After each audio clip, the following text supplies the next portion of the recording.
Hello, welcome back to the Love Beneath podcast. I'm your host, Mina Zia Sheikh Al Islami. Try saying that 3 times fast. And today we're talking about psychic attack. Please, as always, if you're watching on YouTube, like the video, subscribe, leave a comment. If you're listening, please follow the show and review the show. I can't remember all the calls to action. Do all the things, please, please, please.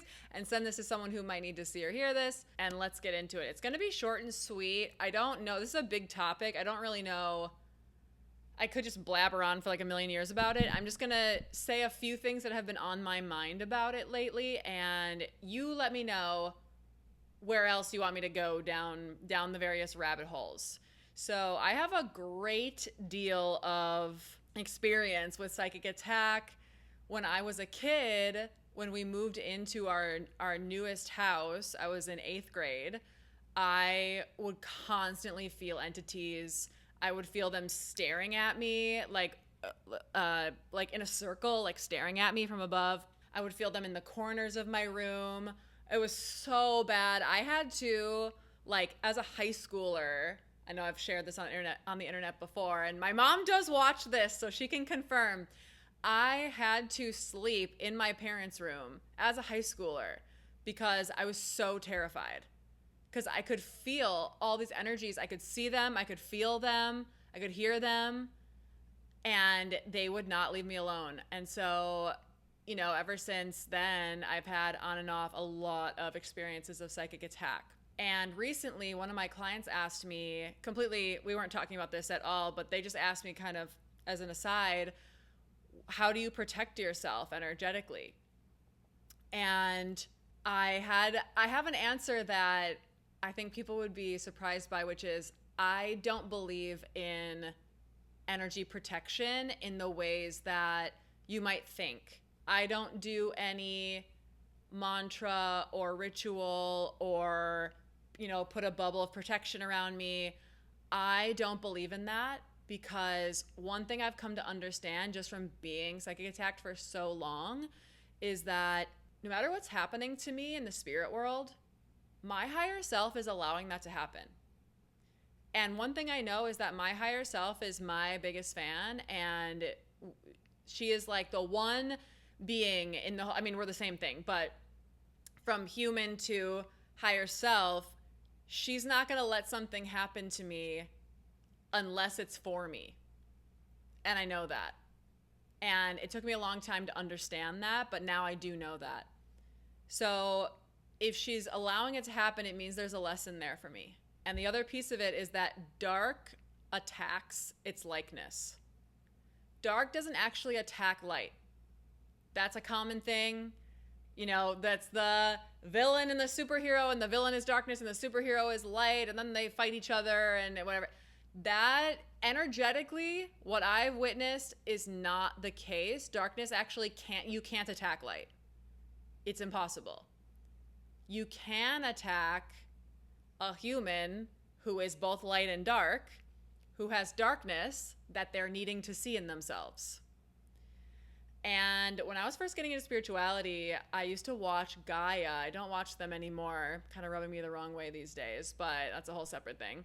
But back in the day, I watched Gaia, and I can't remember who said this, but someone said, when your higher self needs you to learn a lesson and they've sent 1,000,000 angels and you're not listening to the angels will send a demon. Meaning, if you don't listen to, hey, can you like please take a look at this in your subconscious? Please? If you don't listen to like, if you don't do that in times of peace and tranquility, then they will send something to make you do it, like a person or a situation to make you look inside yourself. And I feel the same thing with psychic attack. I feel that my higher self allows that to happen because I'm supposed to learn something. There's something that I wasn't sitting with. And many of us are trained to only get curious about ourselves when there's a problem. When everything's good, we're just moving about the world. We're not really thinking about, oh, let me check in with myself today. Some people do that. I do that now. And if you're deep in your spiritual practice, I'm sure you do that too.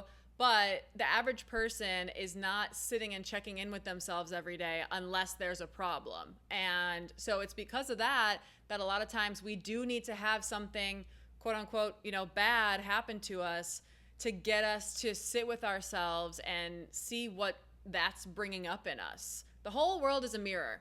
Everything's a mirror. So when you see someone and you're judging them, that's because what you're really seeing is a piece of you that's repressed and is not accepted within yourself. That is your judgment. When you work with someone and they have a personality type that you really don't get along with, that person has come to you because you are meant to get curious about why is that? Why is that I get triggered by this person? So every time something comes to you, it is always an invitation to look within, especially if you don't look within daily. That's when higher self's got to hit you upside the head for various reasons. So with psychic attack, and I originally thought that I was going to just tell you what it is and stuff, and I guess I kind of am. Psychic attack is when entities, negatively charged entities, attack you in various ways so they can magnify a negative emotion. If you're feeling sadness, they can come and magnify it. In your dreams, they can come harass you, or me, like at night. They capitalize on what they know you're scared of. It's like Harry Potter and the Bogart. It becomes your worst nightmare, right? They know what you're scared of. They know how you feel about stuff. You can also get psychic attacked by humans if they work with demons and shadow beings and all of that. I don't really have much experience with that, but I do know that that's a thing.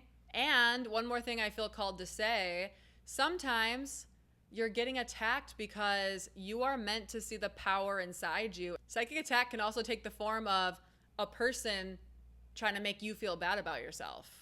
That is a different layer of psychic attack. They're energetically trying to put you down, trying to make you feel what they feel inside. They're trying to project it onto you.